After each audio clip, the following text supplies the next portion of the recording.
ప్రతిధ్వనికి స్వాగతం. వ్యవసాయ సీజన్ వచ్చింది, యూరియా కరువు వచ్చింది. ఏటా సేమ్ సీన్ రిపీట్ అవుతుంది. రైతుల్ని సతాయిస్తూనే ఉంది. తెలంగాణలో అయితే కొన్ని చోట్ల ఉదయం నుంచే పడిగాపులు కాస్తే 2 బస్తాలు దొరకడం కూడా గగనంగా మారింది. సీఎం నుంచి కేంద్ర వ్యవసాయ శాఖ మంత్రి వరకు యూరియా కొరత ఉందని అంగీకరించారు. తెలంగాణ అటుంచితే పక్క రాష్ట్రం ఏపీలోనూ కొన్ని చోట్ల యూరియా కరువు కలవరపెడుతూనే ఉంది. అసలు సాగు సీజన్ వస్తే చాలు రైతులకు ఎదురయ్యే సమస్యల్లో యూరియా ఫస్ట్ ఉంటుంది దేనికి? ఇంకో పక్క ఈ ఎరువు ఎక్కువ వాడితే వ్యవసాయానికి అరిష్టమని కొందరు అంటున్నారు. బస్తాల్లో ఇచ్చే మామూలు ఎరువు కంటే బాటిళ్లలో ఇచ్చే లిక్విడ్ యూరియాను రైతులు ఎందుకు వద్దంటున్నారు? ప్రతి ఏటా యూరియా కొరత అనే మాట రిపీట్ కాకూడదంటే ఏం చేయాలి? దీంట్లో ప్రభుత్వ పాత్ర ఏంటి, రైతులు ఏం చేయాలి అనే అంశాలపై ఈరోజు ప్రతిధ్వని చర్చ చేపట్టింది. మన చర్చలో పాల్గొంటున్న వారు ప్రొఫెసర్ అల్దాస్ జానయ్య గారు, ఆచార్య జయశంకర్ యూనివర్సిటీ వీసీ, అలాగే పి జమలయ్య గారు, ఏపీ కౌలు రైతుల సంఘం ప్రధాన కార్యదర్శి, శ్రీధర్ రెడ్డి కొండపల్లి గారు, కిసాన్ మోర్చా తెలంగాణ అధ్యక్షులు. ముందుగా జానయ్య గారు, వ్యవసాయ సీజన్ వచ్చింది, యూరియా కరువు వచ్చింది, ఏటా సేమ్ సీన్ రిపీట్ అవుతూనే ఉంది. మీరు గమనించిన వరకు తెలంగాణలో ఈ విషయంలో ఏంటి పరిస్థితి, ఎలా ఉంది ఇప్పుడు? అంటే మామూలుగా ఖరీఫ్ సీజన్ మొదలు కాగానే ఫస్ట్ 2-3 వీక్స్లో ఇది ఒక సర్వసాధారణమైంది. పర్టికులర్ యూరియా విషయంలో కొంత అవగాహన లోపించడం కూడా దీనికి ప్రధాన కారణం. రైతాంగంలో ఒక ఆందోళన ఏమిటంటే యూరియా ఆ సీజన్కి సరిపోనంత ఒకేసారి కొనుక్కొని పెట్టుకుంటే మనకు ఫ్యూచర్లో దాని యొక్క మళ్ళీ దొరుకుతుందో దొరకదో అనే అపోహతోని అవసరానికి మించి కొనుగోలు చేసి దాన్ని స్టోర్ చేసుకోవడం, ఇది ఒక కారణం. కొద్ది మంది రైతులు చేస్తున్నారు. రెండవది ఏంటంటే అవసరము ఉన్న దానికి ఒక ఆల్టర్నేటివ్ ఉన్నప్పటికీ కంపల్సరిగా ఒకరిని చూసి ఒకరు ఈ యూరియా వాడకం అనేది బాగా గణనీయంగా పెరుగుతుంది. వాస్తవానికి యూరియా ఒక మోస్తరు మించి వాడితే అది పంట దిగుబడి పెరగడం పక్కకు పెట్టి అది అన్ని విధాల నష్టం. ఈ అంశాన్ని మేము వ్యవసాయ విశ్వవిద్యాలయం తరఫు నుంచి రైతు ముంగిట్లో శాస్త్రవేత్తలు దాదాపు ఒక 1200 గ్రామాలు మా శాస్త్రవేత్తలు తిరిగి తెలంగాణ రాష్ట్రం అంతటా 1,20,000 మంది రైతాంగానికి మేము అవగాహన కల్పించాం. ఒక 6 అంశాలలో ఇది మొట్టమొదటి అంశం. తెలంగాణలో మొదలుపెట్టిన ఈ అవగాహన కార్యక్రమానికి స్ఫూర్తిగా కేంద్ర ప్రభుత్వం కూడా Indian Council of Agriculture Research May 29 నుండి జూన్ 12 వరకు కూడా ఈ కార్యక్రమాన్ని ఐసీఆర్ శాస్త్రవేత్తలు కూడా చేపట్టారు. మేము మే 5లో మొదలుపెట్టాము. దీనికి మంచి స్పందన వచ్చింది. రైతు సోదరులకు ఏం చెప్పామంటే అదే విషయం మళ్ళీ మీ ద్వారా రైతు సోదరులకు చెప్పేది ఏంటంటే మీరు యూరియా ఎంత వేసుకోవాలో అంతే మీరు మార్కెట్కి వెళ్ళండి. ఇప్పుడు కొరత అనేది ఒక ఆర్టిఫిషియల్గా మీకు కనిపిస్తుంది, కానీ వాస్తవానికి స్కేర్సిటీ అనేది రియల్ స్కేర్సిటీ కాదు. అవసరానికి మించిన డిమాండ్ అనేది రైతుల నుంచి వస్తుంది కాబట్టి మనకు వచ్చే సప్లై సరిపోక అది మనకు ఒక స్కేర్సిటీ లాగానో లేదంటే అది రైతులకు ఇబ్బందికరంగా కనిపిస్తున్నది. కానీ రైతాంగం కనుక ఆలోచించి మనకు ఇంతవరకు చాలు, ఈ సీజన్ ఫస్ట్ దుక్కి దున్నుకుంటున్నారు కాబట్టి ఎక్కువ దుక్కి దున్నే సమయంలో మనకు యూరియా కంటే డిఏపి ఈ కాంప్లెక్స్ ఫెర్టిలైజర్స్ వేసుకుంటారు.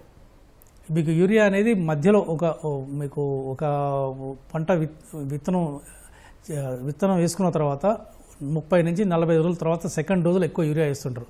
ఫస్ట్ దిక్కులో వరిలో కానీ వేరు పంటల్లో కూడా ఫస్ట్ కాంప్లెక్స్ డిఏపీల మీద ఎక్కువ ఉంటుంది. కాకపోతే దురదృష్టం ఏంటంటే ఇక్కడ ఒక పాలసీలో ఒక ప్రధానమైన లోపం ఉన్నది. అంటే ఎరువుల ధరల పాలసీ కంట్రోల్ చేసేది కేంద్ర ప్రభుత్వం. రైతాంగం కూడా ఇదే చెప్పారు. మొన్న మేము రైతు ముంగిట్లో శాస్త్రవేత్తలకు వెళ్ళినప్పుడు, ఇటు ఐసీఆర్ శాస్త్రవేత్తలు పోయినప్పుడు కానీ మన అగ్రికల్చర్ యూనివర్సిటీ శాస్త్రవేత్తలు పోయినప్పుడు కూడా తెలంగాణలో ఒకే ఒక సమస్య ఏంటంటే ఎందుకు పెరుగుతుంది యూరియాకు అంటే అవసరానికి మించిన గిరాకీ ఎందుకు పెరుగుతుందంటే ధరలు తక్కువ. యూరియా ధర కేవలం దాదాపు 300-350 రూపాయలకు మీకు 50 కిలోల బస్తా దొరుకుతున్నది. అదే డిఏపి కాంప్లెక్స్లో వీటికంటే 5-6 రేట్లు ఎక్కువ ఉంటుంది, బాగా రేట్లు తేడా ఎక్కువ ఉంటుంది. సో తక్కువ ధర కూడా ఒక ప్రధాన కారణం. అందుకని చాలామంది రైతాంగం మాకు ఏం సూచించారంటే ఈ కాంప్లెక్స్ డిఏపి ధరలు కొంతమేరకు తగ్గించి ఇదే యూరియాని 300 నుంచి 600 చేయండి, 800 చేయండి, బ్యాలెన్స్ అవుతుంది. ఇంత గ్యాప్ ఉండకూడదు. యూరియా ధర కొంత పెంచాలి, డిఏపి కాంప్లెక్స్ ధరలు తగ్గాలి. తద్వారా ఏమవుతుందంటే ఓవరాల్గా ఎట్లాగో ఫెర్టిలైజర్స్ సబ్సిడీ మీద కేంద్ర ప్రభుత్వానికి చాలా భారం పడుతుంది. అది ఎప్పటి నుంచో పడుతుంది, కొత్తగా ఏం కాదు. కానీ ఓవరాల్గా భారం ఎడిషనల్ కాకుండా ఈ ప్రైస్ అడ్జస్ట్మెంట్ మెకానిజం ద్వారా ఈ ఎరువుల ధరలో కనుక ఈ వ్యత్యాసాన్ని తగ్గించినట్లయితే రైతాంగం ఈ యూరియా బదులు టీఏపీ కొనుక్కునే అవకాశం ఉంటుంది, కాంప్లెక్స్ కొనుక్కునే అవకాశం ఉంటుంది. వాస్తవానికి ఈ టైంలో ఎక్కువ డిమాండ్ అవ్వాల్సింది డిఏపీ కాంప్లెక్స్ తప్ప యూరియా కాదు. కాబట్టి రైతాంగం ఈ విషయాలు గమనించాలి. వాస్తవానికి ఇది ఆర్టిఫిషియల్ స్కేర్సిటీ. మీరు అన్నట్టుగా ఇది ఆర్టిఫిషియల్ స్కేర్సిటీ అంటే రైతుల నుంచి డిమాండ్ ఎక్కువ ఉండడం వల్లే అలా అవుతుందా, లేకపోతే వ్యాపారులు డిమాండ్ ఉంది కదా అని చెప్పి కృత్రిమ కొరత సృష్టించి ఎక్కువ ధరలకు అమ్ముకోవడానికి ఇలా ఏమైనా చేస్తున్నారా? అంటే వ్యాపారస్తులు ఎరువుల విషయంలో కృత్రిమ కొరతను సృష్టించే అవకాశం చాలా తక్కువ అండి. ఇది కేవలం అవసరాన్ని మించిన డిమాండ్ రైతాంగం నుంచి వస్తుంది, అవసరం లేని డిమాండ్ ఎక్కువ వస్తుంది కాబట్టి అది మన కొరతలా కనిపిస్తుంది. ఎందుకంటే ఈ సీజన్లో మీకు యూరియా కంటే ఎక్కువ డిఏపీకి ఉండాలి డిమాండ్, కానీ అక్కడ ధరలో తేడా ఉంది కాబట్టి యూరియాకు సబ్స్టిట్యూట్గా ఆల్టర్నేట్గా కొంతమంది రైతులు యూరియా వేస్తున్నారు. కాబట్టి ఇక్కడ ఈ ప్రైస్ మెకానిజాన్ని కనుక మనం కరెక్షన్ చేస్తే ఫినిష్ చేయండి. కాబట్టి అక్కడ మనకు పాలసీలో ఒక విధానపరమైన లోపం ఉన్నది. ధరలలో ముఖ్యంగా పాలసీలో కూడా ఓన్లీ ప్రైస్ పాలసీ ఈ ఇన్ఈక్వాలిటీస్ని కనుక మనం తగ్గించుకుంటే బాగుంటుంది. జమలయ్య గారు, ఇప్పుడు రైతు సంఘం బాధ్యతల్లో భాగంగా మీరు రెగ్యులర్గా చాలా చోట్ల తిరుగుతూ ఉంటారు. అలాగే ఆంధ్రప్రదేశ్లో ప్రస్తుతం యూరియా సరఫరా కావచ్చు, పంపిణీ ఏ విధంగా ఉంది? ఆంధ్రప్రదేశ్ రాష్ట్రంలో దాదాపు 86 లక్షల ఎకరాలు ఖరీఫ్లో సాగు చేయాలని రాష్ట్ర ప్రభుత్వం నిర్ణయించినట్టుగా పేపర్లో వచ్చింది. ప్రతి ప్రాంతంలో ఇటు ఉత్తరాంధ్ర ప్రాంతంలో కానీ, రాయలసీమ ప్రాంతంలో కానీ, ఇప్పుడు దక్షిణాంధ్ర ఏలూరు, గుంటూరు, కృష్ణా, ఎన్టీఆర్, ప్రకాశం ఇట్లా కొన్ని జిల్లాల్లో మనం పరిశీలిస్తే యూరియా కొరత తీవ్రంగానే కనబడుతూ ఉంది. నేను ఏలూరు ఫోన్ చేశాను. గత 20 రోజుల నుంచి యూరియా అందుబాటులో లేదని ఆ చుట్టుపక్కల ఉన్నటువంటి రైతులు ఆవేదన చెందుతున్నటువంటి పరిస్థితి కనబడుతూ ఉంది. అట్లా కొన్ని ప్రాంతాల్లో ఇంకా సాగు ప్రారంభం కాలేదు, కొన్ని పంటలు వేయలేదు. అసలు పంటలు పూర్తిగా వేయటం ప్రారంభిస్తే యూరియా యొక్క ప్రాధాన్యత, యూరియా యొక్క అవసరం ఏంటో తీవ్రంగా ముందుకు వచ్చే అవకాశాలు ఉన్నాయి. కానీ దాదాపు 86 లక్షల ఎకరాలు ఖరీఫ్లో సాగు చేయాలనుకున్నారు. అందులో మెయిన్గా ప్రాధాన్యత పంట వరి పంట ఉంటుంది. తర్వాత రాయలసీమ ప్రాంతాల్లో వేరుశెనగ ఉంటుంది. అదేవిధంగా మెట్ట ప్రాంతాల్లో పత్తి పంట ఎక్కువగా కొనసాగుతూ ఉంటుంది. ఇవి కాకుండా ఆయిల్ పాము కానీ, కోకో కానీ, కొబ్బరి కానీ, తర్వాత మిర్చి కానీ ఇవన్నీ కూడా సాగులోకి వచ్చే అవకాశాలు ఉన్నాయి. అందుకనే దాదాపు ఆంధ్రప్రదేశ్ రాష్ట్రానికి 39 లక్షల మెట్రిక్ టన్నులు ఎరువులు అవసరం. గత సంవత్సరం దాదాపు 16.5 లక్షల మెట్రిక్ టన్నులు యూరియానే వాడారు. కానీ ఇప్పుడు ఢిల్లీరావు గారు, మా వ్యవసాయ శాఖ కమిషనర్ గారు మాట్లాడదంటే యూరియా కొరత లేదు, 3 లక్షల మెట్రిక్ టన్నులు ఉంది, ఇంకా రాబోతుందని చెప్తూ ఉన్నారు. పక్క గ్రామాల్లోనేమో యూరియా అందట్లేదని చెప్పేసి ఆవేదన చెందుతున్న పరిస్థితి కనపడతా ఉంది. జమలయ్య గారు, అయితే ఇప్పుడు జానయ్య గారు చెప్పింది విన్నాం. తెలంగాణలో వ్యవసాయ యూనివర్సిటీ తరఫున ప్రత్యేకంగా గ్రామాలకు వెళ్ళి మరి అవగాహన కల్పించినా కూడా చాలా మంది రైతులు తక్కువ రేటు ఉంది కదా అని చెప్పి యూరియాని ఎక్కువగా కొనుగోలు చేసి స్టాక్ పెట్టుకోవడం వల్ల ఇలాంటి సమస్య ఉత్పన్నమవుతుంది అంటున్నారు. ఆంధ్రప్రదేశ్లో కూడా అలాంటి పరిస్థితి ఏమైనా ఉందా? ఆంధ్రప్రదేశ్లో రైతులు తొందరపడి యూరియా కొనుక్కొని దాచుకోవటం అనేది కరెక్ట్ కాదు.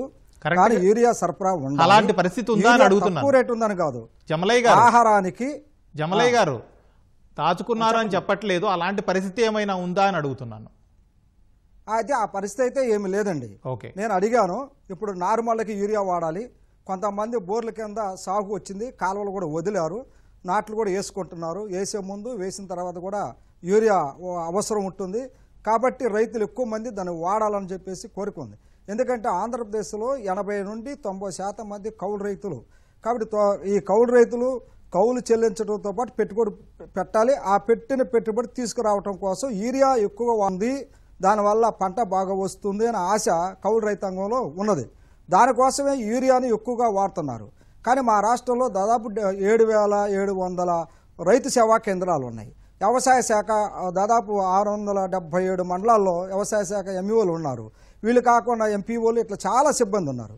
ఈ సిబ్బంది రైతుల్లోకి వెళ్ళి యూరియా యొక్క ప్రాధాన్యత, డిఏపి ప్రాధాన్యత, ఎంఓపి ప్రాధాన్యత, పిఎన్కే ప్రాధాన్యత వివరించడంలో అదేవిధంగా రైతులకి ఎరువులు సకాలంలో ఉన్నాయి, అందుబాటులో ఉన్నాయని చెప్పడంలో కూడా వైఫల్యాలు కనపడతా సరే ఉన్నాయి. జమలయ్య అసలు ఎరువుల ప్రణాళిక అనేది కనుక ఒకటి రూపొందించి క్షేత్రస్థాయి దాకా తీసుకెళ్ళినట్లయితే ఈ సమస్య వచ్చేదానికి అవకాశం లేదు. అందుకని రాష్ట్ర ప్రభుత్వం ఖరీఫ్ ప్రారంభంలోనే ఒక ఎరువుల ప్రణాళిక రూపొందించి అందుబాటులోకి ఏ ఎరువు అవసరమో దాన్ని తీసుకురావాల్సినటువంటి ప్రాధాన్యత ఉందని చెప్పేసి మేము అభిప్రాయపడతా ఉన్నాం. శ్రీధర్ రెడ్డి గారు, ఇప్పుడు జమలయ్య గారు అలాగే జానయ్య గారు చెప్పింది చూసాం. ఏపీలో అయితే రైతులు దాచుకోలేదు కానీ ఎక్కువ స్టాక్ అయితే పెట్టుకోలేదు వాళ్ళ దగ్గర, కానీ కొరత అయితే ఉంది, అవసరమైనటువంటి యూరియా లేదు అంటున్నారు. జానయ్య గారు ఏమో తెలంగాణలో అవగాహన కల్పించినా కూడా ఇక్కడ ఎక్కువ మంది రైతులు ముందే స్టాక్ ఎక్కువ పెట్టుకోవడం, తక్కువ రేటుకి వస్తుండడం వల్ల ముందే కొనుగోలు చేయడం, ఇలాంటి వాటి వల్ల కొరత వస్తుంది అంటున్నారు. అసలు సమస్య ఎక్కడ ఉంది? ప్రణాళిక పరంగా ప్రభుత్వాలు ఏం చేస్తే ఈ సమస్య నుంచి బయటపడొచ్చు అంటారు? ముందుగా ప్యానల్లో పాల్గొంటున్నటువంటి పెద్దలు జానయ్య గారికి, జమలయ్య గారికి, ఈటీవీ యాజమాన్యానికి, ఈటీవీ వీక్షకులకి హృదయపూర్వక నమస్కారాలు తెలియజేస్తా ఉన్నాను.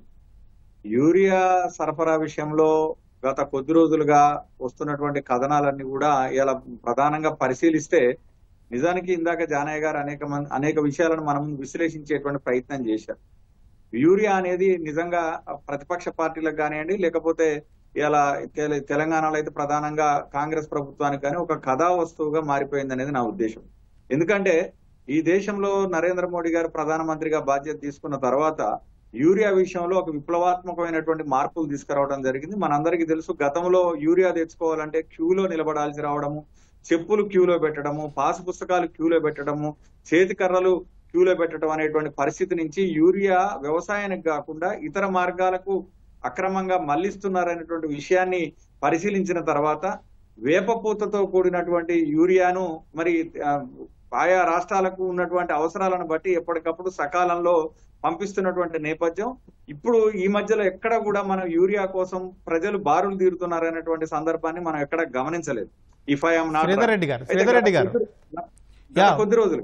రెడ్డి గారు ఓకే, బీజేపీ ప్రభుత్వం కేంద్రంలో వచ్చిన తర్వాత పెద్దగా ఇలాంటి సమస్యలు లేవు అంటున్నారు. అయితే మనం ప్రత్యక్షంగా చూస్తున్నాం, తెలంగాణలో కావచ్చు చాలా చోట్ల అదొకటి. అలాగే మీరు అంటున్నారు కాంగ్రెస్ ప్రభుత్వం ఇక్కడ అలాంటి పరిస్థితిని ఒక కథావస్తువుగా తయారు చేసింది అంటున్నారు. మరి ఆంధ్రప్రదేశ్లో మీ మిత్రపక్షం అండ్ బీజేపీకి సంబంధించిన మిత్రపక్షం తెలుగుదేశం, బీజేపీ వీళ్ళ కూటమి అధికారంలో ఉంది, మళ్ళీ అక్కడెందుకు సమస్య ఉంది? నేను అనేది అసలు ఆంధ్రప్రదేశ్ లో అయినా తెలంగాణలో అయినా ఇందాక పెద్దలు జానయ్య గారు చెప్పినటువంటి విషయంలో ఒక వ్యాలిడ్ పాయింట్ ఉంది. యూరియా పీక్స్ లో ఎప్పుడు వాడతాం సార్?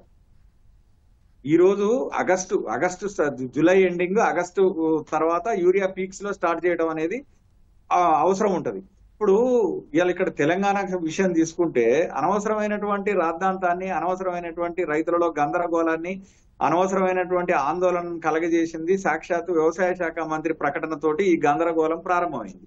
ఈ రోజు రైతు యూరియా రేపు దొరుకుతుందో దొరకదో అనేటువంటి ఆవేదనను రాష్ట్ర ప్రభుత్వమే కల్పిస్తే మరి ఈ పరిస్థితి తలెత్తడానికి నిజంగా రాష్ట్ర ప్రభుత్వం బాధ్యత వహించాల్సినటువంటి అవసరం ఉంది. నిజానికి ఇప్పుడు దుక్కుల సమయము డిఏపి ఉపయోగం ఉంటది, కాంప్లెక్స్ ఉపయోగం ఉంటది. దాని తర్వాత ఒక దాదాపు ఇంకొక నెల రోజుల తర్వాత మనం యూరియా వాడకానికి పీక్స్ లోకి వెళ్తాం. అయితే విషయం ఏంటంటే నేను చెప్పదలుచుకున్నది కూడా అదే. తెలంగాణ విషయం తీసుకున్నట్టయితే గత ఖరీఫ్ను కనుక పరిశీలిస్తే రాష్ట్రానికి అదనపు యూరియా ఇచ్చినటువంటి రికార్డు ఉంది కేంద్ర ప్రభుత్వానికి. 12,50,000 మరి 12.5 లక్షల టన్నుల యూరియానే ఇచ్చారు ఎక్స్క్లూజివ్ గా. కాబట్టి ఇక్కడ గతంలో కిషన్ రెడ్డి గారు కేంద్ర మంత్రిగా ఉండి చొరవ తీసుకొని రబీలో ఇంకా తగ్గుతున్నదంటే కూడా అదనంగా 2 లక్షల టన్నుల యూరియాని తెప్పించినటువంటి విషయం రికార్డులలో ఉంది. ఈ సీజన్ లో కూడా వీళ్ళు ఇంటెంట్ పెట్టి సకాలంలో ఎప్పటికప్పుడు ఎంత కావాలంటే అంత అందించడానికి సిద్ధంగా ఉన్నామని చెప్పి కేంద్రం స్పష్టత ఇచ్చినాక కూడా ఈ యొక్క యూరియా పేరుతోని రాజకీయాలు చేయడం దురదృష్టకరం. నిజానికి రాష్ట్రంలో జరుగుతున్నది ఏంటంటే, ఒక్క నిమిషం నన్ను కంప్లీట్ చేయనియండి. రాష్ట్రంలో శాసనసభ ఎన్నికల సమయంలో రైతులకు అనేక హామీలు ఇచ్చి ఆ హామీలను అమలు చేయలేక, వైఫల్యం చెల్లి రుణమాఫీ చేయలేక, 12,000 రూపాయలు వ్యవసాయ కూలీలకు ఇవ్వలేక, ఇలా పంటల బీమా పథకం అమలు చేయలేక, ఇలా రైతు భరోసా పేరుతోనే హామీలు ఇచ్చి ఒక పంటకు కుదించి ఈ రకంగా రైతులు తీవ్రమైనటువంటి ఆగ్రహావేశాలతో ఉన్న నేపథ్యంలో కేంద్రం మీద కొంత బురద జల్లి కేంద్రం వైపు రాజకీయాన్ని తిప్పుదామనేటువంటి ప్రయత్నంలో, రాజకీయ ఎత్తుగడలో భాగంగా ఈ యూరియా పేరుతోని డ్రామాలు ఆడుతున్నారు తప్ప నిజానికి యూరియా కొరత ఉండేటువంటి అవకాశం లేదు. టైం టు టైం ఇలా కేంద్ర ప్రభుత్వము ఏ రాష్ట్రానికి ఎంత యూరియా కావాలంటే అంత యూరియాని సప్లై చేయడానికి సిద్ధంగా ఉంది. పెద్దలు జానయ్య గారు చెప్పిన దాంట్లో నేను ఏకీభవించట్లేదు. ఇందాక వారు ఒక మాట అన్నారు, ఎందుకంటే అంతర్జాతీయ మార్కెట్ లో ఎరువుల ధరలు, రసాయనిక ఎరువుల ధరలు విపరీతంగా పెరిగినప్పటికీ కూడా రైతు మీద భారం పడకూడదని చెప్పి పాత ధరలకే అమ్మాలని చెప్పి ఇలా యూరియా బస్తా ఎంత అండి, 266 రూపాయలకే ఇలా రైతులకు యూరియా బస్తా అమ్మాలి. శ్రీధర్ గారు మళ్ళీ వద్దామండి. ఓకే జానయ్య గారు, ఇప్పుడు డిమాండ్ సప్లై ఈ లెక్కలను బట్టి చూస్తే గత ఏడాదితో పోలిస్తే ఈ సంవత్సరం యూరియాకు డిమాండ్ పెరిగిందా, లేకపోతే అంచనా వేయడంలో ప్రభుత్వాల వైఫల్యం ఏమైనా ఉందా, లెక్క తప్పిందంటారా?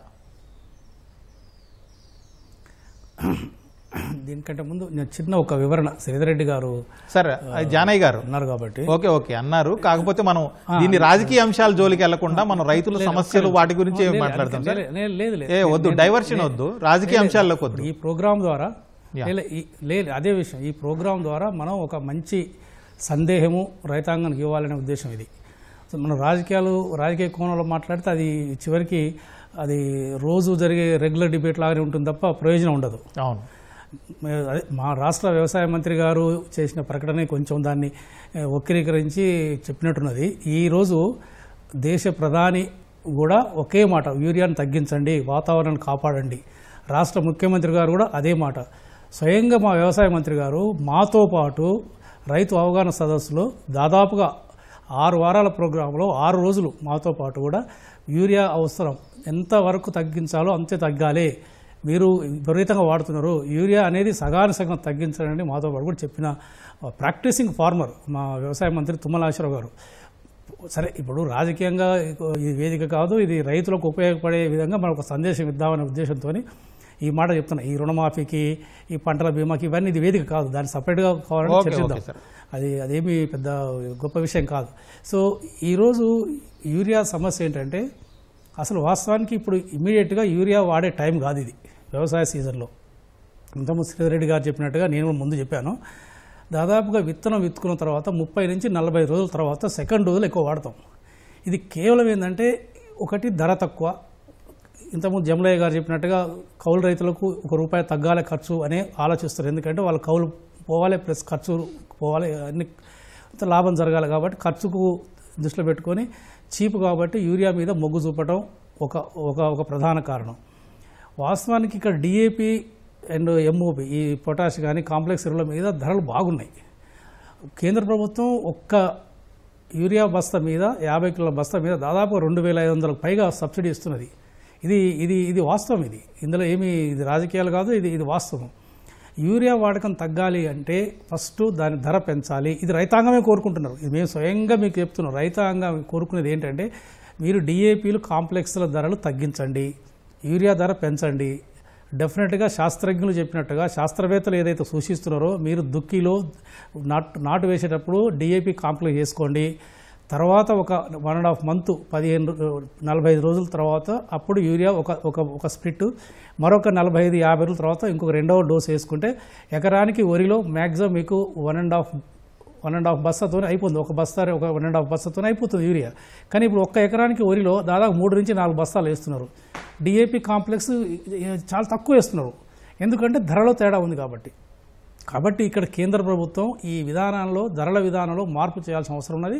అవసరం వస్తే రాష్ట్రాల సలహాలు తీసుకోవచ్చు, ఎందుకంటే ఇది రైతాంగం సంబంధించిన విషయం కాబట్టి రాజకీయం చేయకూడదు. తర్వాత మళ్ళీ మీరు ధరలు పెంచారు అని యూరియా ధర పెరిగితే దాన్ని రాజకీయ కోణంలో చూడకూడదు. యూరియా ధరలు పెంచాల్సిన అవసరం ఉన్నది, డిఏపి కాంప్లెక్స్ ధరలు తగ్గించాల్సిన అవసరం ఉన్నది. సో ఈ వ్యత్యాసంతోనే ఈరోజు స్కేర్సిటీ అనేది యూరియాకి ఎందుకు కనబడుతుంది అంటే, ఈరోజు వాస్తవానికి రియల్గా డిమాండ్ ఉండకూడదు కానీ ఉన్నది. కానీ సప్లై కూడా మీకు ఇది అనేది త్రూఅవుట్ సీజన్ ఉంటుందండి. ఏదో జూలైలో కేంద్రం సప్లై చేసి ఆపేదు, ఆగస్టులో వస్తుంది, సెప్టెంబర్లో వస్తుంది, అక్టోబర్లో కూడా వస్తుంది. సో ఇది కంటిన్యూస్గా ఉంటుంది కేంద్రం నుంచి యూరియా సప్లై. ఇప్పుడు ఏంటంటే అనూహ్యంగా అవసరం లేని డిమాండ్ వచ్చింది కాబట్టి మీకు కొరతలా కనిపిస్తుంది. ఎవరిని కేంద్రం రాష్ట్రం కేంద్రాన్ని ఎవరిని బ్లేమ్ చేయాల్సిన అవసరమే లేదు. ఇది రైతాంగంలో మనం ఒక అవగాహన కల్పించాలి, ధరలలో ఉన్న వ్యత్యాసం యొక్క విధానాన్ని మార్చాలి. జమలయ్య గారు, ఇప్పుడు ఇదే అదునుగా చేసుకుని కొంతమంది ఎక్కువ ధరలకు అమ్మడం, లేకపోతే బ్లాక్ మార్కెట్ చేయడం, ఇలాంటి వాటి వల్ల కూడా యూరియా కొరత ఏర్పడింది అనే ఒక విమర్శలు ఉన్నాయి. అసలు ఏం జరుగుతుంది వాస్తవంగా క్షేత్రస్థాయిలో, ఎలాంటి పరిస్థితి ఉంది? మీరు చెప్పిన సూచన పరిగణలో తీసుకోవాల్సిన అవసరం కూడా ఉంది.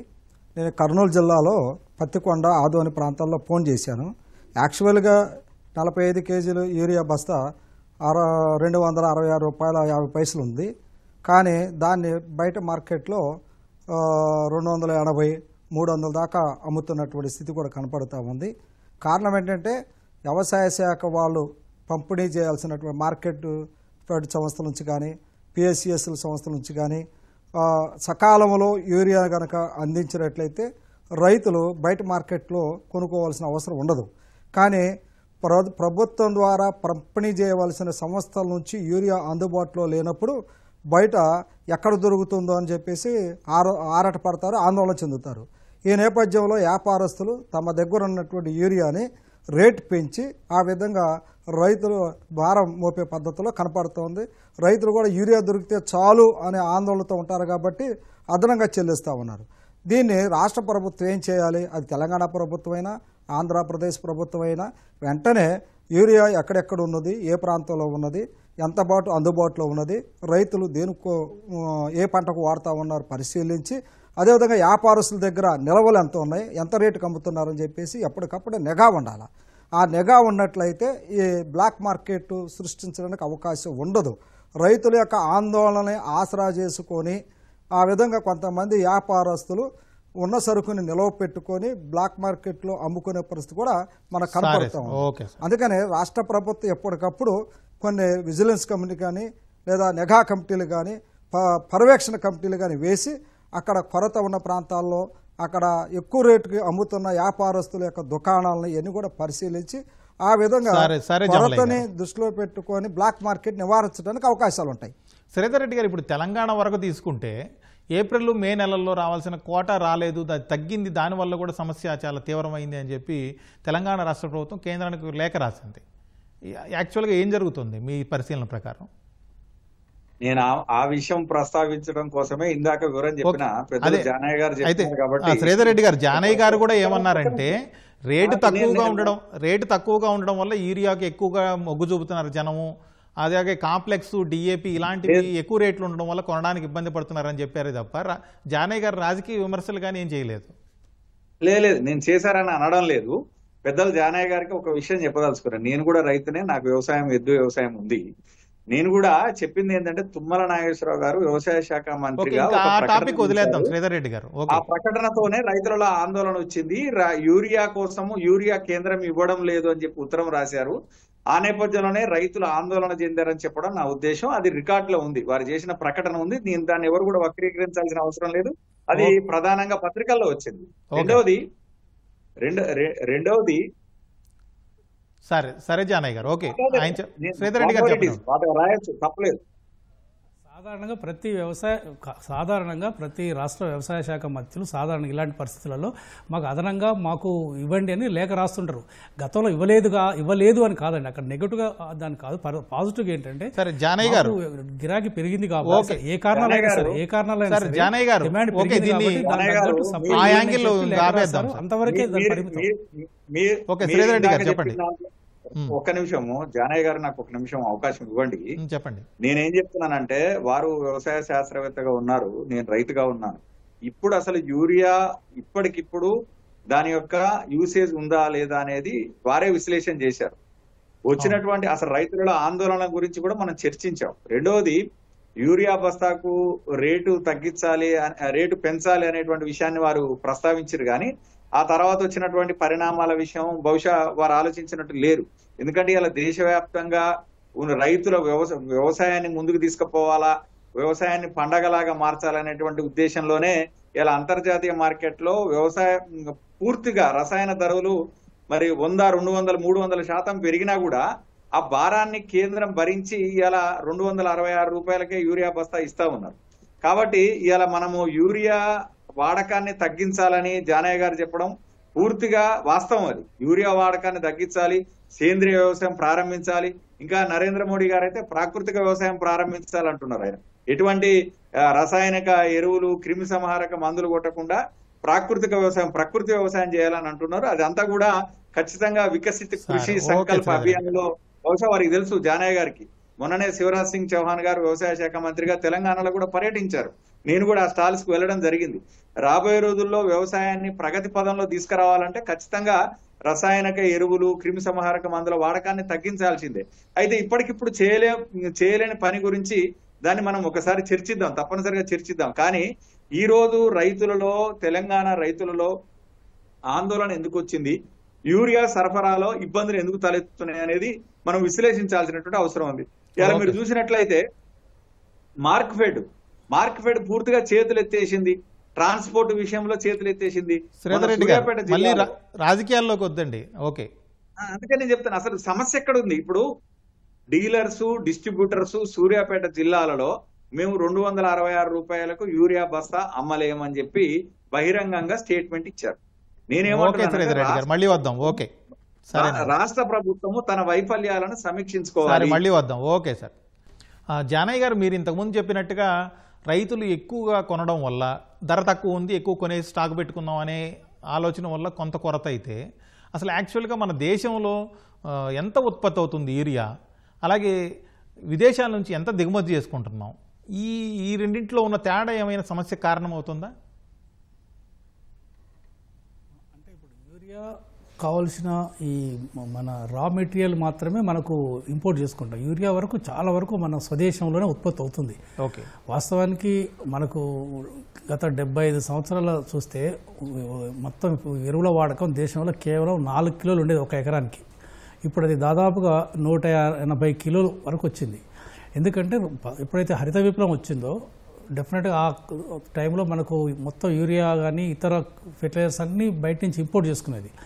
ఆహార పదార్థాలతో పాటు వాటిని మనం పెంచాలని చెప్పి హరిత విప్లవం తర్వాత బాగా అన్ని ఫెర్టిలైజర్స్ సపరేట్ మినిస్ట్రీనే పెట్టి మొత్తం డొమెస్టిక్ ప్రొడక్షన్ ఎక్కువ పెరిగింది. కానీ ఇప్పటికి కూడా మ్యూరేట్ ఆఫ్ పొటాష్ కానీ కొన్ని కాంప్లెక్స్ ఫెర్టిలైజర్స్, డిఏపి ఇవి మాత్రం మన దేశంలో ఒక డొమెస్టిక్ ప్రొడక్షన్ ఉన్నప్పటికీ మనం మ్యూరేట్ ఆఫ్ పొటాష్ అనేది ఇప్పటికి ఇంపోర్ట్ చేసుకుంటాం. ఎందుకంటే మనకు ఆ రా మెటీరియల్ లేదు, ఇక్కడ ఆ ప్రొడక్షన్ కూడా తక్కువ ఉంది కాబట్టి. సో ఓవరాల్గా మనకు అసలు ఉత్పత్తిలో కానీ పెద్ద సమస్య లేదు.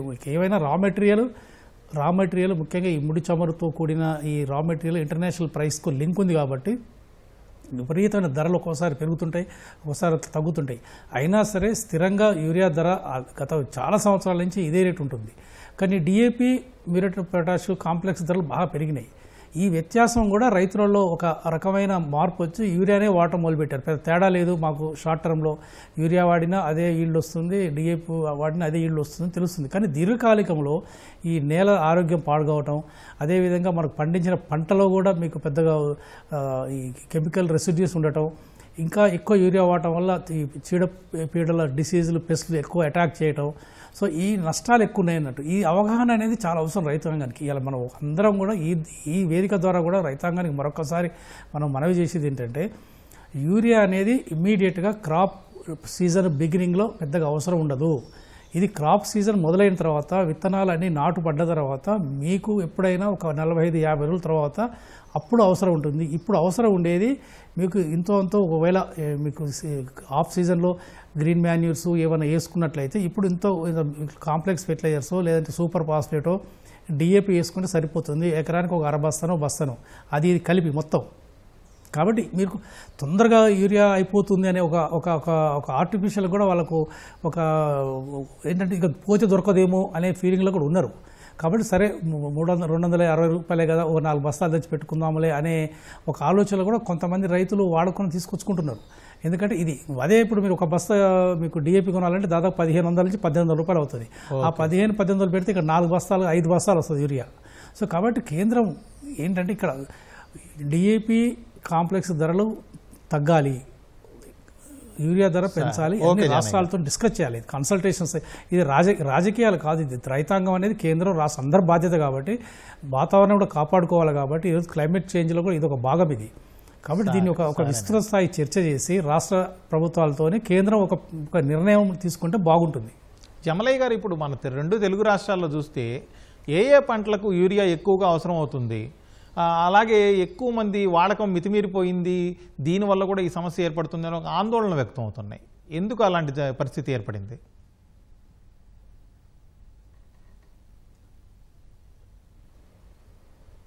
జమలయ్య గారు, ఓకే శ్రీధర్ రెడ్డి గారు, ఇప్పుడు యూరియా విక్రయం పైన ఫెర్టిలైజర్ డీలర్ల స్థాయిలో కూడా సమస్య ఉందని తెలుస్తోంది. దానికి కారణాలు ఏంటి? పరిష్కారం ఉందా లేదా? ఇట్లాంటి విషయం ఎంతవరకు వచ్చింది ఆ సమస్య పరిష్కారం? అందుకనే నేను చెప్పేది ఏంటంటే 266 రూపాయలకే యూరియా బస్తాను అమ్మాలి సార్. కానీ ఇప్పుడు జరుగుతున్నది ఏంటంటే కొంత డీలర్లు, డిస్ట్రిబ్యూటర్లు ట్రాన్స్పోర్ట్ భారం మేము భరించలేకపోతూ ఉంటున్నటువంటి నేపథ్యంలో రాష్ట్ర ప్రభుత్వము డీలర్లతోని డిస్ట్రిబ్యూటర్లతోని సమావేశం కావడం, మార్కెట్ ని యాక్టివేట్ చేయడం, ఈ అదనపు భారం రైతుల మీద పడకుండా వాళ్లకు డీలర్లకు కూడా భరోసా కల్పించడం అనేటువంటి బాధ్యతను రాష్ట్ర ప్రభుత్వం తీసుకుంటే సమస్యకు చాలా వరకు పరిష్కారం లభిస్తుంది. రెండవది ఏంటంటే రైతులలో ఇక యూరియా దొరకదేమో అనేటువంటి భావన ఏర్పడటం వల్ల కూడా కొంత దీనికి కారణం అవుతాం. కాబట్టి నిజానికి యూరియా కొరత కంటే కృత్రిమ కొరత అనే దీన్ని చెప్పాల్సినటువంటి అవసరం ఉంది. ఎందుకంటే జానయ్య గారు పెద్దలు తెలవాలి, పోయినసారే మనకు రబీ సీజన్ లోనే సర్ప్లస్ యూరియా ఉందని చెప్పి రికార్డులు చెప్పింది. ఇప్పుడు వచ్చినటువంటి ప్రకటనలతోనే కొంత రైతులు ఆందోళనకు గురై యూరియా దొరకదేమో అనేటువంటి వాతావరణానికి పోవడము, ఈ డీలర్లు డిస్ట్రిబ్యూటర్లు కూడా మరి అలా మేము అంత తక్కువ లాభంతో అమ్మలేము, మాకు ట్రాన్స్పోర్ట్ అదనపు భారం అవుతుందని చెప్పడం, ఇవన్నీ కారణమైనవి కనుక ఎక్కడ లేనటువంటి సమస్య తెలంగాణలో ఎందుకు వస్తుంది? అందుకని ఒక్కసారి సమీక్ష చేసుకొని. ఓకే, అయితే పక్కనేది ఆంధ్రప్రదేశ్ లో కూడా సమస్య ఉంది. మరి అంటే నేను అనేది అదే, ఎక్కడైనా ఈ ఆందోళన ఇప్పుడు యూరియా కొరత వస్తున్నది అని అంటే అక్కడ లోకల్ గా ఉన్నటువంటి ఏజెన్సీలను యాక్టివేట్ చేయాల్సినటువంటి అవసరం ఉంది. ప్రధానంగా మన తెలంగాణ విషయం నేను అబ్జర్వ్ చేసి చెప్తున్నా, ఇలా పూర్తి స్థాయిలో డీలర్లు, డిస్ట్రిబ్యూటర్లు బహిరంగంగా వచ్చి మేము కేంద్ర ప్రభుత్వం నిర్ణయించిన 266 రూపాయలకు అమ్మము అని అంటున్నారంటే వాళ్ళని కట్టడి చేయాల్సిన బాధ్యత ఖచ్చితంగా రాష్ట్ర ప్రభుత్వం తీసుకోవాల్సిన అవసరం ఉంది. రెండోది మార్కెట్ ద్వారా కూడా ఇలా ట్రాన్స్పోర్ట్ భారం మేము భరించలేమని చెప్పి డైరెక్ట్ గా చెప్తుంది మార్కెట్. దాంతోనే కొంత ఇబ్బందులు వస్తున్నట్టు మాట వాస్తవం. ఓకేనండి. జమలయ్య గారు, ఇప్పుడు 2 రాష్ట్రాల్లో చూస్తే ఏ పంటలకు యూరియా ఎక్కువ అవసరం అవుతుంది? ఎక్కువ వాడడం వల్ల ఈ హానికారకం అవుతుంది, మితిమీరిపోతుంది ఈ పరిస్థితి అనే దానికి ఆందోళనలకు కారణాలు ఏంటి? రాష్ట్రంలో తెలంగాణ అయినా ఆంధ్ర అయినా యూరియా లేకోకుండా ఏ పంట పండించట్లేదు. ఆహారంలో కూర ఎంత అవసరమో ప్రతిసారి యూరియా ఎక్కువ వాడుతున్నారు. అంటే రైతులు వాడడం గురించి కాదు, జనరల్ గా అవసరం ఏది ఎక్కువ ఉంటుంది, ఏ పంటలకు ఎక్కువ ఉంటుంది అనేది.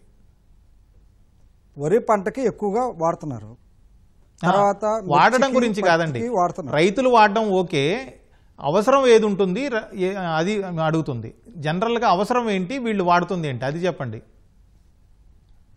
అవసరం యూరియానే ఎక్కువగా ప్రిఫర్ చేస్తున్నారు, ప్రాధాన్యత కూడా యూరియాకే ఇస్తున్నారు. యూరియానే కొనుగోలు చేయటానికే ఎక్కువగా, అదే డిఏపి కానీ ఎంఓపి కానీ ఎల్పి కానీ ధరలు ఎక్కువ ఉండటం వల్ల యూరియాని ఎక్కువగా వాడుతున్న దానికోసమే ప్రాముఖ్యత ఇస్తున్నారు.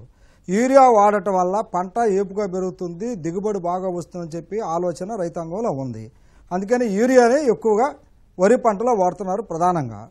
రెండోది మన వేరుశెనగ కానీ, పత్తికి కానీ, మిర్చికి కానీ, ఇతర కూరగాయల పంటల్లో కూడా ఎక్కువగా వినియోగం మనకి కనపడుతూ ఉంది. జమలయ్య గారు, ఇవి ఎక్కువ వాడుతున్నారు, దీనివల్ల ఈ వాడకం మితిమీరిపోయింది, ఆందోళన వ్యక్తం అవుతున్నాయి. ఈ పరిస్థితి మారాలంటే ఏం చేయాలి? ఇప్పుడు ఆందోళన ఎక్కడ ప్రారంభమవుతుంది, ఎవరి దగ్గర నుంచి ప్రారంభమవుతుంది అనేది కూడా ఇక్కడ చర్చనీయాంశం అవుతుంది సార్. ఇప్పుడు వ్యవసాయ శాఖ వాళ్ళు ఈ మితిమీరి యూరియా వాడవద్దు, దానికి ప్రత్యామ్నాయం వాడాలి అనే అంశాన్ని రైతాంగంలో తీసుకెళ్లి మోటివేట్ చేసి అవగాహన కల్పించాలి. ఉదాహరణకు మా రాష్ట్రంలో పొలం బడి, తోటబడి రకరకాల కార్యక్రమాలు నిర్వహిస్తూ ఉన్నారు. ఆ కార్యక్రమంలో వాస్తవంగా పంటలు పండిస్తున్న రైతుల్ని సమీకరించుకొని ఆ విషయం చెప్పాలా. ఎందుకంటే సాయిల్ టెస్ట్ చేస్తున్నారు, సాయిల్ టెస్ట్లో ఏ మూలకము లోపంగా ఉన్నదో ఆ మూలకానికి సంబంధించినటువంటి అంశాన్ని రైతులు తెచ్చుకోమని చెప్పాలా, లేదంటే రాష్ట్ర ప్రభుత్వాన్ని ఇవ్వాలా. కానీ సాయిల్ టెస్ట్ చేయటం వరకే పరిమితం అవుతున్నారు.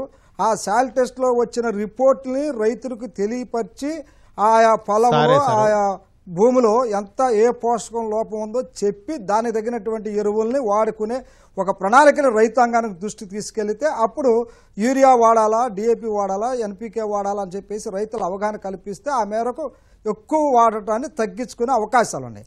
అటువంటి అవేర్నెస్, అటువంటి చైతన్యం కలిగించే కార్యక్రమాలు ఇప్పుడు నామాత్రంగా జరుగుతున్నాయి. ఆ ఎక్కువగా తీసుకెళ్లాల్సిన ప్రాధాన్యత ఉంది. అటువైపు ప్రభుత్వం కూడా దృష్టి పెట్టాలా. మా ఓకే. రాష్ట్రంలో ఎక్కువగా రైతు సేవా కేంద్రాలు ఉన్నాయి. దాదాపు 7,700 యంత్రాంగం ఉంది, సిబ్బంది ఉన్నది. ఓకే సార్, దాన్ని అవన్నీ వాళ్ళందరినీ మాట్లాడుకున్నాం. ఓకే. ఉపయోగించి మోటివేట్ చేయాల్సిన బాధ్యత ఉంది. Okay sir. జానయ్య గారు, ఇప్పుడు కేంద్ర ఎరువుల రసాయనాల శాఖ మంత్రి జేపీ నడ్డా గారు కూడా తెలంగాణలో మోతాదు మించి యూరియా వాడుతున్నారు అని చెప్పారు. మీరు కూడా ఇంతకుముందు మాట్లాడారు ఆ విషయాన్ని. యాక్చువల్గా ఏం చేస్తే బాగుంటుందంటారు ఈ ప్రత్యామ్నాయంగా? ఒకటేంటంటే తెలంగాణ ప్లస్ మన ఆంధ్రప్రదేశ్లో ఒక యూనిక్ ఏంటంటే ఎరువుల వాడకంలో దేశ సగటు ఎకరానికి ఎంత వాడతారో దానికంటే రెట్టింపు వాడతారు మన తెలంగాణ మరియు ఆంధ్ర రాష్ట్రాల్లో. ఇది కూడా ఒక కారణం వాస్తవానికి. మిగతా రాష్ట్రాలతో పోలిస్తే మనకు రెట్టింపు వాడతారు, ఎప్పుడు సరఫరా ఉంటుంది. కాకపోతే అంటే మంత్కు వేరియేషన్ ఉంటుంది. జనరల్గా ఈ మంత్లో మిగతా రాష్ట్రాలతో ఉంటుంది కాబట్టి ప్రెజర్ పడుతుంది కాబట్టి కొంత తక్కువ ఉంటుంది కాబట్టి వస్తుంటుంది. ఇది ఇదేమీ ఇబ్బంది లేదు. కాకపోతే ఏంటంటే దీన్ని ఓవరాల్గా తెలంగాణ ఆంధ్రప్రదేశ్ రాష్ట్రాల్లో మాత్రం తగ్గించాల్సిన అవసరం మాత్రం బాగా ఉన్నది. ఇది కేంద్రానికి రాష్ట్రానికే కాదు, అసలు యావత్ సమాజానికి ఇది మంచి జరిగే కార్యక్రమం. కాబట్టి ఈరోజు ఈ యూరియా వాడకాన్ని పర్టికులర్గా తగ్గించాలంటే 2 మార్గాలండి. ఒకటి విధానపరమైన మార్గం, ఒకటి సాంకేతికపరమైన మార్గం. నేను సాంకేతికపరమైన మార్గం ఏమిటంటే యూరియాకు ఆల్టర్నేట్ ఏమిటంటే మనకు ఈ పచ్చి రొట్టె సంబంధించిన ఈ పంటలని ఈ ఎండాకాలము అంటే మనకు సెకండ్ క్రాప్ హార్వెస్ట్ అయినాక ఫస్ట్ క్రాప్ సోయింగ్కి ముందు మనకు 45-50 రోజుల విండో దొరుకుతుంది. అక్కడ బాగా ప్రమోట్ చేయాలి. ప్రమోట్ చేసినప్పుడు ఏంటంటే మీకు నేల సారవంతం పెరుగుతుంది. కొంత యూరియా తగ్గించినా దాని యొక్క ప్రభావం పడదు దిగుబడి మీద. సో ఇది సాంకేతిక పరంగా. అదేవిధంగా green leaf manures, green manures, ఈ బయో ఫెర్టిలైజర్స్. ఇప్పుడు బయో ఫెర్టిలైజర్స్ అనేది అసలు ఏది వేస్ట్ కాదండి. బయో వేస్ట్ నుంచి బయో ఫెర్టిలైజర్స్ కనుక మనం ఆర్గానిక్ ఫెర్టిలైజర్స్ని సిస్టమేటిక్గా చేసి దానికి సర్టిఫికేషన్ పెడితే వాటికి రెండో ఆల్టర్నేటివ్. సో ఎంతో బయో వేస్ట్ ఉంది. ఇప్పుడు మన భారతదేశంలో ఎంతో బయో వేస్ట్ మనం వేస్ట్ చేస్తున్నాం. యాక్చువల్గా వేస్ట్ నుంచి ఒక సంపాదన సృష్టించే మార్గాలు ఉన్నాయి బయో ఫెర్టిలైజర్ రూపంలో. సో ఆ బయో ఫెర్టిలైజర్స్ ఉత్పత్తిని కూడా మనం గణనీయంగా పెంచినట్లయితే యూరియాకు ఆల్టర్నేట్గా వాడుకునే అవకాశం ఉంటుంది. ఇక విధానపరమైన మార్గం ఏంటంటే ఇంతకుముందు నేను గతంలో కూడా చెప్పాను, పదే పదే చెప్తున్నాం, రైతులు కూడా అదే కోరుకుంటున్నారు. నేను రాజకీయ కోణంలో చూడకూడదు. అంటే యూరియా ధర పెరిగితే మనకు రైతులు ఏదో మనకు ఈ రాజకీయంగా ఇబ్బంది అయిద్దేమని ఏ పార్టీ కూడా భావించాల్సిన అవసరం లేదు. ఇది రైతాంగం కూడా అర్థమవుతుంది. యూరియా రేట్ ఏంది ఇంత తక్కువ ఉన్నది, దాని ఎఫెక్టే కదా. అదే డిఏపీ రేట్ ఎక్కువ ఉంది కాబట్టి మేము వాడలేకపోతున్నాం. మంచి అని తెలుసు రైతులకు కాంప్లెక్స్. కాబట్టి ఈ డిఏపీ కాంప్లెక్స్ రేట్ల ధరలు కనుక సగానికి సగం తగ్గించి ఈ యూరియా రేట్లను కనుక ఈ 260 నుంచి 600 చేసినా నష్టం లేదు. కాకపోతే దీనికి కన్సల్టేషన్ అవసరం, వైడర్ కన్సల్టేషన్ రాష్ట్ర ప్రభుత్వాలతోని రైతు సంఘాలతో మాట్లాడి చేస్తే ఇది ఒక విధానపరమైన అంశం కూడా దీర్ఘకాలిక సొల్యూషన్ అండి. జమలయ్య గారు, ఇప్పుడు యూరియా లాంటి రసాయనిక ఎరువుల కొరత ఉంది, అది నిజమే. అయితే అదే సమయంలో వాటి వాడకం వల్ల, అతి వినియోగం వల్ల నేలకు పంటలకు కూడా చాలా ఇబ్బంది జరుగుతుంది, హాని జరుగుతుంది. ఇవన్నీ నిజమే అయినప్పుడు ప్రజల్ని అప్రమత్తం చేయడంలో, రైతుల్ని ముఖ్యంగా అవగాహన కల్పించడంలో ప్రభుత్వాల పాత్ర ఎలా ఉంది? ఏ స్థాయిలో అవగాహన కల్పిస్తున్నాయి? ఇప్పుడు మన రాష్ట్రంలో కర్బన సేంద్రియం 0.03% ఉంది. ఇది చాలా ప్రమాదకరమైంది. దీన్ని కర్బన సేంద్రియం పెంచాలంటే ఒక విధానపరమైనటువంటి చర్యలు తీసుకోవాలి. దానికి ఒకటి ఆర్గానిక్ ఎరువులు, పశువుల ఎరువులు, జీవన ఎరువుల్ని పెంచాలి. దానికి రాష్ట్ర ప్రభుత్వాలు ఒక ఎక్స్పర్ట్ కమిటీలు వేసి ఏ ఎరువుని మోతాదులో ఎక్కువ వాడుతున్నారో పరిశీలించి దానికి ప్రత్యామ్నాయాలు ఏమిటి అని చెప్పేసి దాన్ని అందించే దానికోసం ప్రభుత్వం ఒక ప్రణాళిక రూపొందించాలి. దాన్ని వాడటం వల్ల భూమి అనారోగ్యం నుంచి రక్షించబడుతుంది. ప్రజలకు కూడా మంచి నాణ్యమైనటువంటి అనారోగ్యానికి గురి కాకుండా ఉండే మంచి ఆహారం దొరుకుతుందని చెప్పేసి ప్రజల్లోనూ అటు రైతుల్లోనూ అవేర్నెస్ పెంచాల్సినటువంటి అవసరం ఉంటుంది. తర్వాత యూరియా కానీ ఇతర రసాయన ఎరువులు తగ్గించాలంటే పశువుల ఎరువులు పెంచాలా. పశువుల ఎరువులు పెంచాలంటే పశువుల పెంపకానికి ప్రోత్సహించాలా. తద్వారా పశువుల ఎరువులు పెరుగుతుంది. ఆ ఎరువుని మన వ్యవసాయంలో వాడితే మంచి నాణ్యమైన పంట రావడానికి అవకాశాలు ఉన్నాయి.